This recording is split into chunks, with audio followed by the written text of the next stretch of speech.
Good morning and welcome to Jemanda Cottage Crafts YouTube channel. Today I'm going to talk about things I wish I'd known as a beginner knitter. This applies to crochet as well. It's all the things I wish I hadn't done and things that you don't need to do. If you're starting out in your knitting journey, you do not need to do these things. You don't need them. So we'll start with how I came about knitting and crochet. So I taught myself to knit and crochet around 2013-14, and I didn't know anyone who already did. I didn't know anyone who did it as a hobby or had done it as a hobby. And this is what I would call the danger zone, because if you don't know anybody who already does it, you need to buy everything to get started. And that is the danger zone. Do you see where I'm going with this? So I'll be talking about things that you might be tempted to buy, and things that are fun and exciting, and you have this budget now that you want to spend on craft supplies, but you might not necessarily need to buy it all at once, and I'll talk you through that. So it's great that you want to start knitting, or if you want to start crochet, that is fantastic. Say I only started learning 10 years ago, there's so much on the market now that probably wasn't when I was learning. So it's fantastic that you want to do this. You don't have to buy all of the yarn, okay? That's the first thing. You do not need to buy all of the yarn. The yarn, I've learned, will always be there. It's not going anywhere. And you will be tempted by a lot of 40% off, buy one get one half price, free delivery if you spend £25, for example. You will be tempted by all of this. And when you are learning and when you are starting to get confident as well, you will want to make everything all at once, and you'll want to buy all the yarn for that. You do not need it, okay? I know you do not need it. So yarn, in the grand scheme of things, if we were to compare it with other hobbies that you might have, so say if you were to compare it with taking up golf, yarn is quite inexpensive relatively. You can get yarn for less than £2, or you can splash out and get yarn that is over £20. There's yarn for everyone in every budget. And again, that's a dangerous thing, because you can then buy it all. And there's so many textures, so many colours. And when you see yarn, you see an opportunity, okay? That's how it will be. You will see an opportunity. You won't just see, oh, that's pretty yarn. You will also be thinking about, oh, well, I'll justify buying this because I'm going to make this for someone, or I'm going to make it for myself, or I've seen a pattern that I like. You'll tell yourself all these things and you'll say, I need this yarn. And you don't. You don't is the answer to that.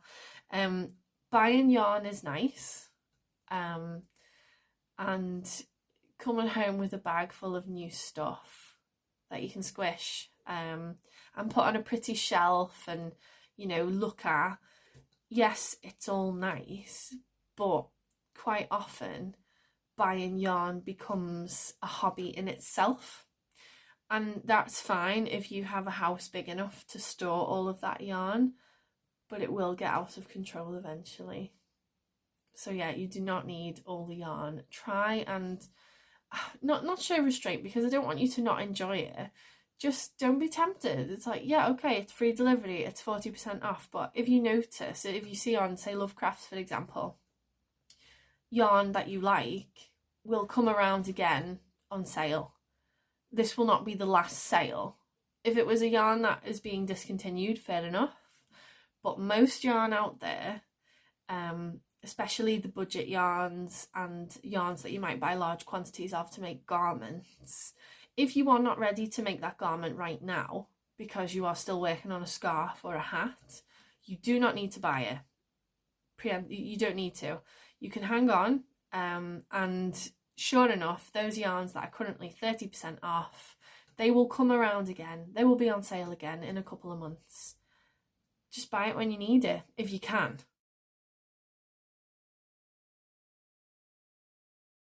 Something else I want you to know is that we all start somewhere.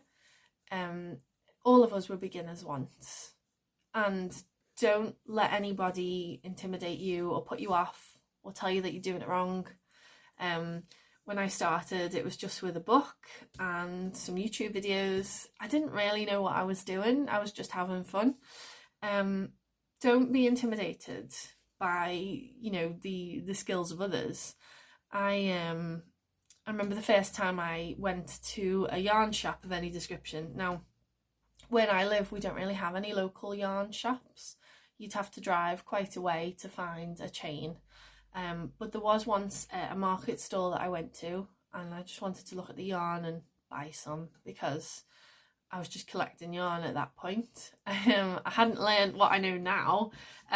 This is what I'm doing. I'm coming now to let you know before you make the same mistakes as I did.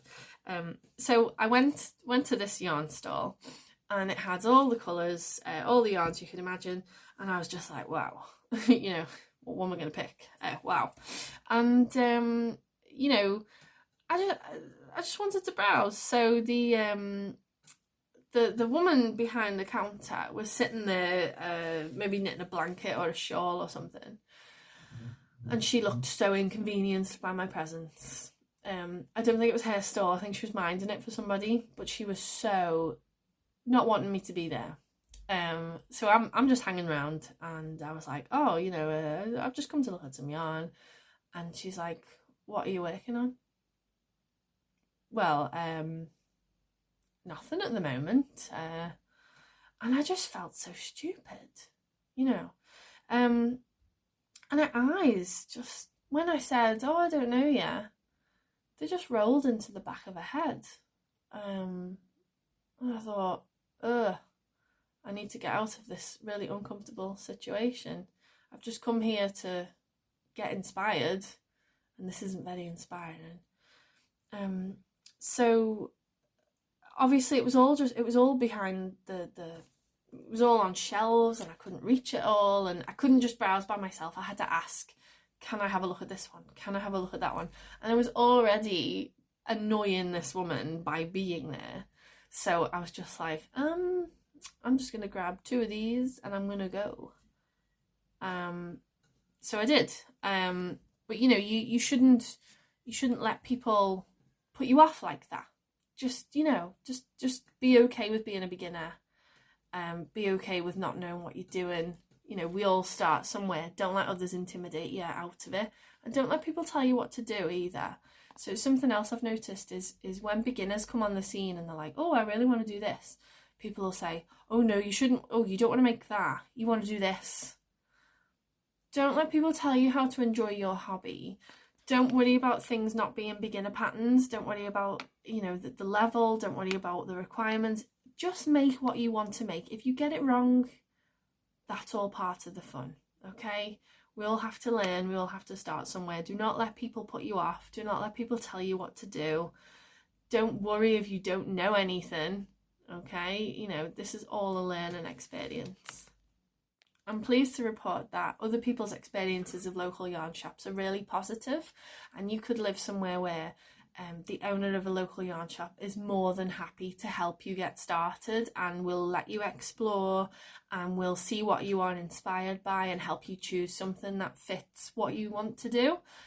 That was just my one experience that was quite negative, but we all start somewhere, and I'm sure you will be lucky enough to go to a yarn shop, maybe ask for some help, some tips, and you'll get it, hopefully.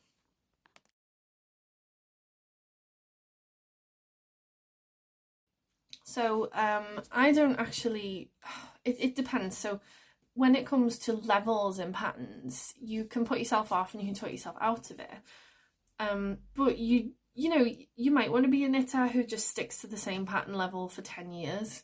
Or you might want to push the boat out and try something new. Everything requires skill. And the more you knit, the better your skills get. If you never try something that asks for a certain method that you've never done before, if you never try that, you will never get better. You know, there's your comfort zone, and then there's the growth zone, okay? The minute you step out of the comfort zone, you start to grow and develop. So when it comes to patterns, if you feel that, okay, you are not the best knitter yet, but you want to try something a bit more advanced, do it, okay? You know, the worst that will come out of that is you won't make the item and it'll sit in your whip pile for a few years, but that happens to everyone. So don't hold yourself back. If you want to make something, give it a go.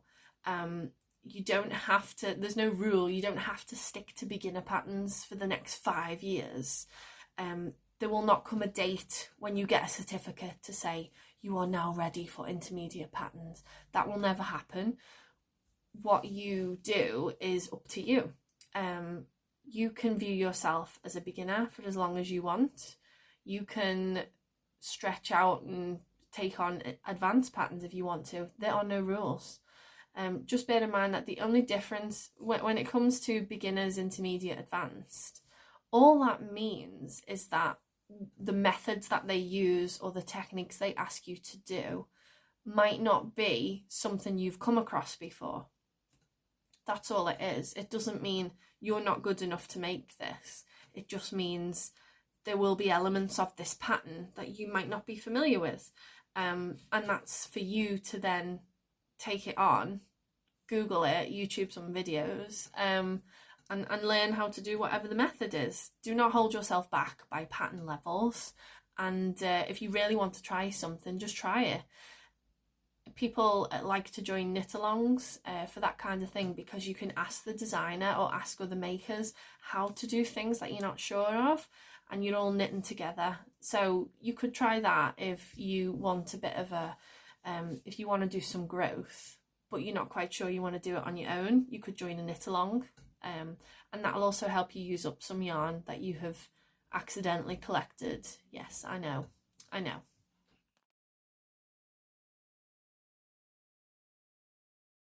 So ultimately, with patterns and pattern levels, pace yourself. There's no right or wrong way to do it.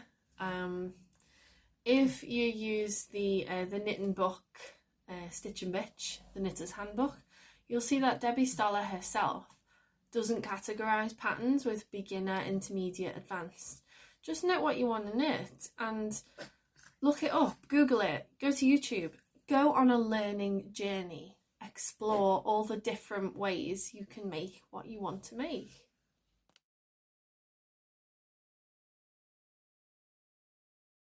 So an unpopular one, but an important one, is start slow.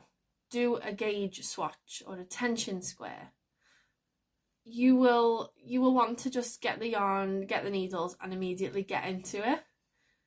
But looking back now, I can tell you it's so much more worthwhile going back and taking your time and making something that turns out how it's supposed to turn out, actually fits you or fits whoever you've intended to make it for, and looks nice. If you do a gauge swatch, that can tell you all of those things straight away. Just do a swatch, and you can even use the yarn from the swatch for the finished piece. Okay? It's an unpopular opinion, but you should do a swatch.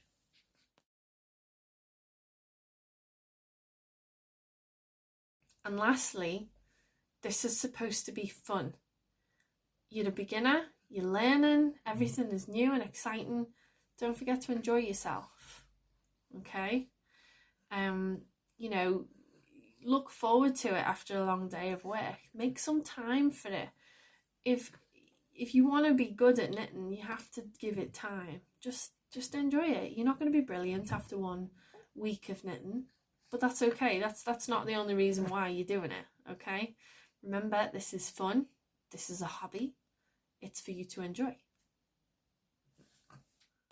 If you want any more practical tips about knitting and crochet, do click subscribe and like this video. Even better, leave a comment.